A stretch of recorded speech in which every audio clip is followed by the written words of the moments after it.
Magnus, what are we expecting from the opening? Will he, with white, take a solid approach, just ease his way into the match? He plays pawn to g3, Robin. Not his traditional e4, not occupying the center. A frown from Magnus.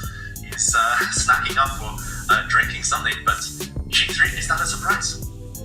It's certainly a surprise, but when Magnus Carlsen is playing, you just can't expect anything. And I know that sounds cliche, but it's true. The best players in the world, they can play any opening under the sun. They can throw their rook pawns forward on the first move, which is inadvisable, so don't do it yourself. Don't try this at home. But Magnus Carlsen has won Title Tuesdays, playing his rook pawns on the first turn. And David, we have no pawn tension yet, and finally we do. The pawn comes up to c4. This is familiar territory. It resembles the Catalan opening mixed with the Grunfeld. That's right, it's a real hybrid here, and it looks like a belated Queen's Gambit. This pawn can simply be captured. The pawn has just landed on c4 for white, but it will be regained in short order. White's queen can come out, or the white knight on b1 can come out and snap off that pawn. So Firouzja here deciding to go for the solid path. The solid option just sets up a kind of pawn center there with black. Now it's a mix, kind of a mishmash, Robin, between the Grunfeld and the Slav defense. And finally, his pawn sacrifice from Magnus. He doesn't care. He doesn't even try to regain the pawn, just occupies the center instead. He has used this in the past with success. What do you make of this? I thought he would ease his way in, but he's already kind of going for a really controversial idea here with white. Controversial is a good way of putting it. I think that Firouzja should be happy because he didn't actually have to bring the fight to Magnus. Magnus allowed this position to be reached, and what we have to note is that white is a pawn down. Black has successfully defended the extra pawn, the Queen's Gambit pawn, so to speak, and white is occupying the center. Look at this latest move, d5. This rook on d1 is behind a pawn. Now it's been captured. David, I love positions like this, and Alireza, if he's not careful, he could be in trouble, but he's ignoring and sacrificing his knight. What a position we have. What a position, and it is a familiar position. I do believe Magnus has employed this before in the Champions Chess Tour, actually, or at least a very similar idea. He's a piece to the good, but 3 pawns for black. It's a matter of timing. If black can motor those pawns forward, the EDC pawns, if they start running, then they will simply steamroll the white position. But for now, a piece is a piece. White has an extra bishop, so who will be able to utilize their strengths here. For white, the ace up the sleeve is the bishop, potentially the bishop on g2. For black, it is that mass of pawns, that horde of pawns. And Robert, this is guaranteed to be a fight. Both players clearly well prepared by the kind of speed with which they've been playing. Thank you for connecting for there. I love that. I love that pawn chain for black. This one.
Magnus. Queen c5, the engine, it doesn't budge. The best move. King g7 back, not allowing the queen to deliver a check. So both sides continue to play perfect chess. But I will say that it does feel like black's position is better. You're up a pawn. Suddenly there are threats like a3 trying to take advantage of this one little pawn on b2. It is covering both of black's extra passers on this side. So one pawn takes care of two until I throw away a pawn just to spring free a passer. I think I would do it now, David.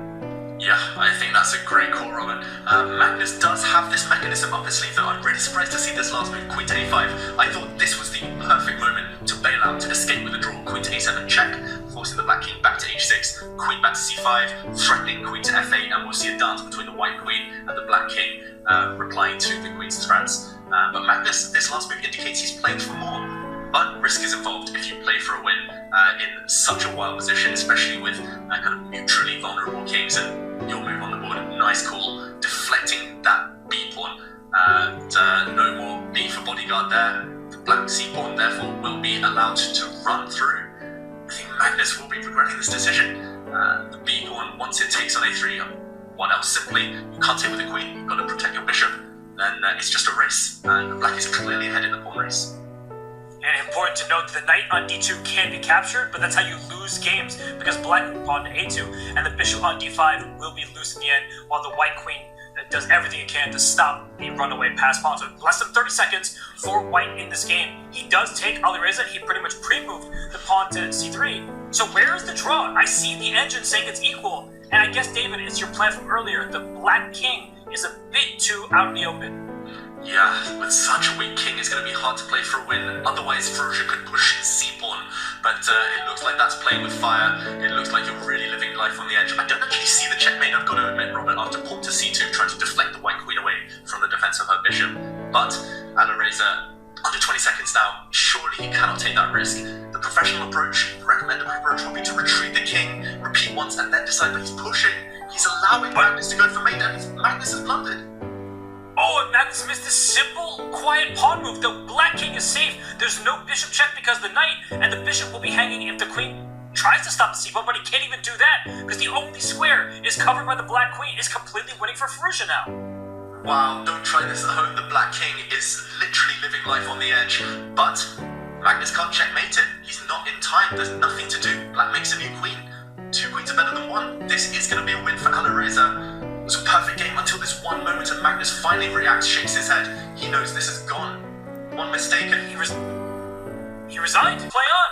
He did not want to see the second queen appear, and Alireza Firouzja with the black pieces in game 1. David,